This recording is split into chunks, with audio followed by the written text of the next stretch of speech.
ভারতীয় ফুটবলের আকাশে যে অমানিসা দেখা দিয়েছে তা যেন কাটতেই চাইছে না। প্রথমে উড়িষ্যা, এবারে বেঙ্গালুরু বিবৃতি দিয়ে জানিয়ে দিল যে তারা তাদের খেলোয়াড় এবং স্টাফেদের সমস্ত স্যালারি সাসপেন্ড করছে।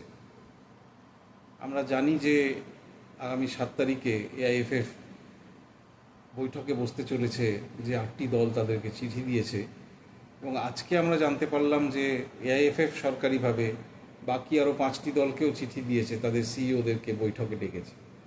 এই বৈঠকে কি হবে আমরা জানি না, তবে ভারতীয় ফুটবলের যে পরিকাঠামো তা যে রীতিমতন একটা ধাক্কা খেয়ে খুব খারাপ জায়গায় রয়েছে, এবং সামনের দিনটা যে খুব একটা আলোকিত সেটা দেখতে পাওয়া যাচ্ছে না। তবে এ প্রসঙ্গে আমার একটা জিনিস বলার আছে, যে আমরা অতীতেও দেখেছি যে কর্পোরেট ক্লাবগুলো যেরকম মাহিন্দ্রা ইউনাইটেড কিছু বছর দল চালিয়ে দল তুলে দিয়েছে, তারপরে আরও এরকম যারা কর্পোরেট সংস্থা, জেসিটি মিলস ছিল, ওরকে মিলস ছিল, মফতলাল ছিল, এরা সব কিছু বছর করে দল চালিয়ে তারপরে দল তুলে দিয়েছে। এখন ফ্র্যাঞ্চাইজি ক্লাবগুলো এসেছে, তারাও মুনাফা দেখছে। এখানেই লিগেসি ক্লাবগুলোর সাথে এই দলগুলোর তফাৎ। আপনি দেখুন, ইস্ট বেঙ্গল বিগত 5 বছরে সেভাবে কোনো সাফল্য নেই, তবুও তারা এবছর সর্বপ্রথম দল গঠন করেছে এবং মাঠে নেমেছে, অনুশীলন শুরু করেছে, এবং ডুরান্ড কাপের প্রথম ম্যাচ দুর্দান্ত পারফরমেন্স করেছে।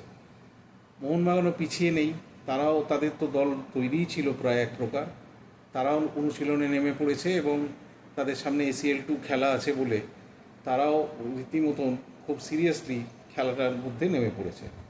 মোহামেডান স্পোর্টিংয়ের অবশ্যই ইনভেস্টার নেই, তাদের অবস্থাটা একটু খারাপ। কিন্তু বাকি দলগুলো তারা তো অনিশ্চয়তার মধ্যে এমন একটাভাবে পড়ে রয়েছে যে কী হবে বলা মুশকিল। খেলা হবে কি হবে না, এই তো ডুরান্ড কাপ খেলা হচ্ছে, সেখানে তারা পার্টিসিপেট করলো না।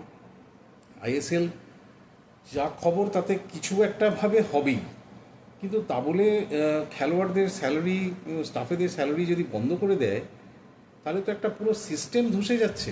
এবং এর জন্য আমি ক্লাবদের যতটা না দোষ দেব, এআইএফএফের যে মিসম্যানেজমেন্ট তার থেকে অনেক বেশি ভাবে দায়ী। এখন এই 7 তারিখের বৈঠকে এআইএফএফ থেকে কি বার্তা পাওয়া যায় সেটাই দেখার। আমরা আশা করব যে খুব শীঘ্রই এই যে জট এটা কাটবে, এবং ইন্ডিয়ান সুপার লিগের জন্য আবার আমরা একটা ঘোষণা শুনতে পাবো, এবং খুব শীঘ্রই ইন্ডিয়ান সুপার লিগ শুরু হবে, এবং প্রত্যেকটা ক্লাব আবার নতুন করে তারা তাদের দল সাজাবে, এবং ভারতের ফুটবল আবার নতুন করে শুরু করবে। এটা খুবই খারাপ যে বিজ্ঞাপন যে ফুটবলটা আমাদের দেশে থেমে গেছে, এর থেকে আমাদের বেরোতে হবে। নমস্কার।